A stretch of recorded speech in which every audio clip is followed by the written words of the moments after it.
Hello and welcome to Rolling with Reviews. I'm Will, and with me as always is the Rocketeer herself, Sarah. And today we're doing a review of Alien Frontiers. Sarah, tell us a bit about this game. All right. Alien Frontiers is a game of resource management, area control, and planetary development. During the game, you will utilize orbital facilities and alien technology to build colony domes in strategic locations to control the newly discovered world. The end game is triggered by the player who puts out all their colonies first, and the winner is whoever has the most points. All right, Will, so why did we get this? Well, this was one of the big first Kickstarter successes. For board games. For board games. And we had heard about it, and we were big into Kickstarter, still are. Yeah. And so when Factions finally came out and they were running a Kickstarter of that... Also for the 4th edition. For the 4th edition, we decided, that's good enough. Let's jump on. Yep. That's why we got it. Yep. So this is the 4th edition of the game. I think they have a 5th edition. There is a 5th edition, and there's also a new Edition X. Edition X. Now, the Edition X has everything. And it is the edition we would recommend because it's going to be the easiest and cheapest. One of the original expansions, Outer Belt, is just not available anymore. I think they did like one print run. They did one print run. run. Yeah, that was it. So the only way to get everything for the game is going to be the Edition X. But let's talk about the base game. Okay. What do we like about the game? Well, it's a space game that's not overly heavy. And we've run into a lot of space games and they easily go, oh, okay, we're doing a 4X. And we're like, don't. 4X games are not accessible for us because that whole expanding usually involves a map. I also don't think we have a table big enough for most of those. And I don't generally prefer conflict style games. Right. Now, this game does have area control, which we'll talk about in a moment. A smidge. A smidge, and we'll talk about that in a moment. But what we like is that simplicity, straightforwardness of you're out in space, you've got this alien technology that you've found and discovered and you're using and you're colonizing. And it's just, like you said, simple and straightforward. And most space games just overcomplicate it. Yes. If not through theme and terminology, just mechanisms. Yeah. Now, this doesn't have the most thematic mechanisms for deploying your ships, but at the same time, it's a good game feeling. Yeah. So it just comes off as feeling light, fresh, with just enough teeth that it's fun to play. Right. And speaking of the gameplay, the mechanisms are what we like. I mean, it's primarily worker placement. It is still the old school worker placement. There's only one spot that you can bump people. Otherwise, it is your traditional blocking worker placement. But it uses dice in interesting ways. And you've got a tableau. It's not usually like hugely robust, but it's support role. Well, we haven't really dug into the tech cards, having large amounts of tech cards. But you can, and that'll give you a whole ton of die manipulation to essentially solve your worker placement problems. Right, because if the dice don't roll what you want, you can have some lackluster turns. So getting the alien technology is very important to being able to do what you want to do, because it not to breaks the rules, but it lets you do different things. Yes. Plus, I also find it extremely charming with the component quality. Yeah. The little bubble cities. Yeah, those are cute. I haven't seen anything compared to it since. No, and they've kept. I mean, I don't remember when this was first on Kickstarter, but I want to say it was the early 2014, 2016.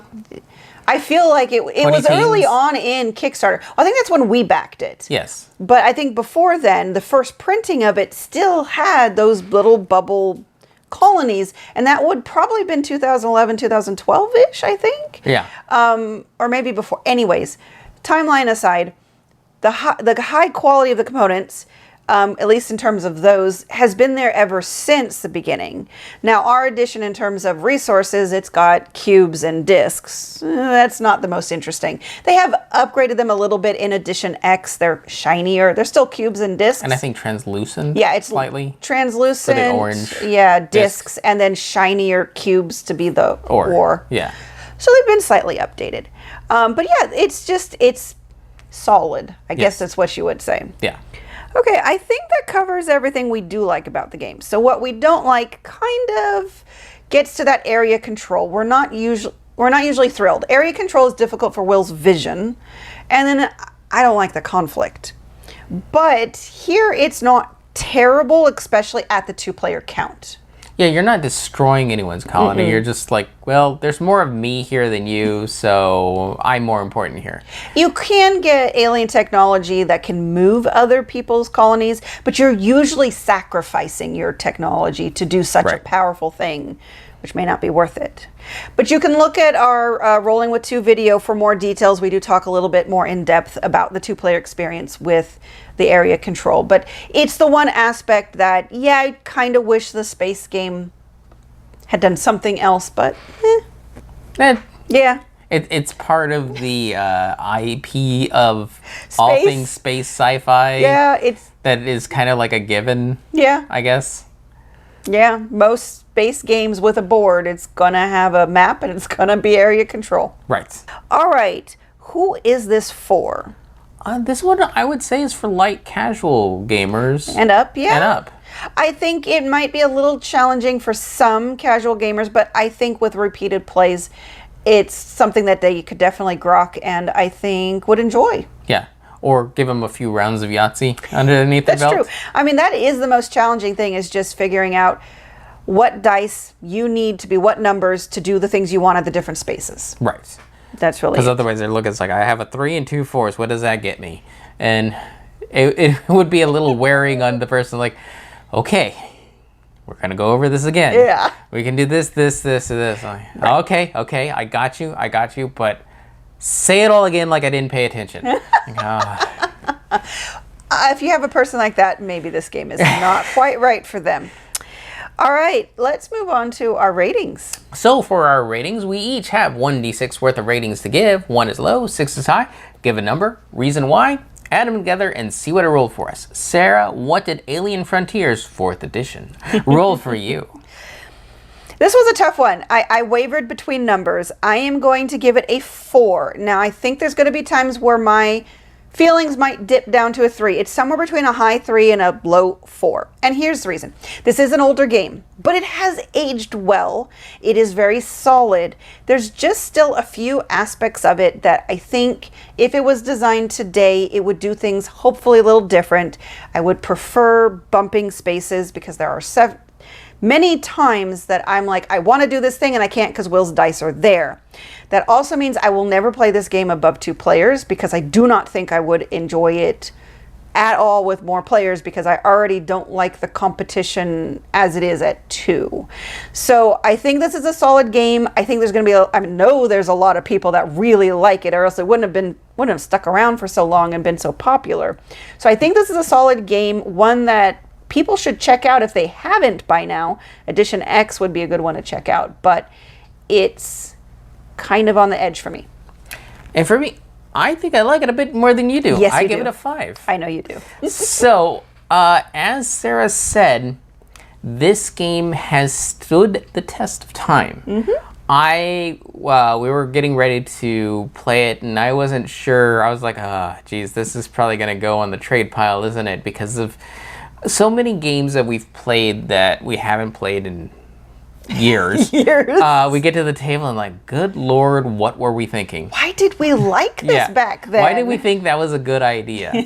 This one still is just chock full of, yeah, that was fun to play. Yeah. Even with its little minor foibles, which is why I'm not giving it a 6, I still think this can stand up to even modern day games. Yes. And still deliver on a fun experience. So it's a safe buy. Yeah. It's a fun buy.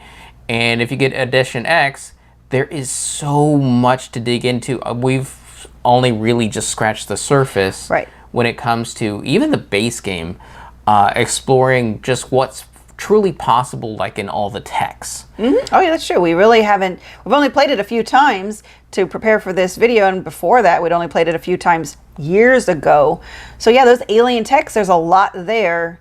There's more than you'll ever go through in a game. Yeah, and it's kind of rare to have a lightish, medium weight game. that still has a whole ton of depth. So in that respects, plus it does sci-fi in a very quick, timely, doesn't really waste my time way. So absolutely love it for that. 5 out of 6. So together, 9 out of 12. It's definitely a high recommend from us. Yes. All right, and Sarah. Yes. Is there any part of this game that you don't think reflects sci-fi? That doesn't reflect sci-fi? Yes. Nothing's coming to me. Do you have anything? I'm still a little weirded out by the dice. Yeah, the dice are... I'm not sure if the dice are supposed... Oh, the dice are supposed to represent your ships. Yes, but I don't know why a 1 is different than a 6. Yeah, when you get to mechanisms using dice, it's really hard to make those thematic, which is why when we've designed games, we try to do symbols on dice rather than numbers on dice, because then a symbol can mean something thematic. Right. But to say, oh, you need a 1, 2, and a 3 to go to this spot, and you're like, why? Yeah. What does that value mean on my ships going to this facility to do whatever it is the thing does? Yeah, and I used a 3 to get an ore, but now I can't use the 3 for an ore because someone put a 4 there. What does that mean? Yeah. That's just is the only thing that throws me for this game. I think that's going to be an issue with all games that use dice numbers. Yes, purely for their number sake. It makes good game manipulation. It does. But because it's easy to manipulate. Yeah, but weird thematically. Agreed. All right. And we've been Rolling with Reviews.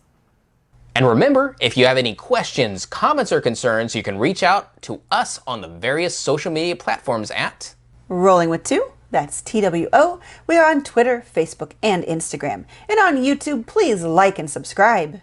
And if you have time, check out the other content Nanaman has found for you. Because remember, he's rolling with you.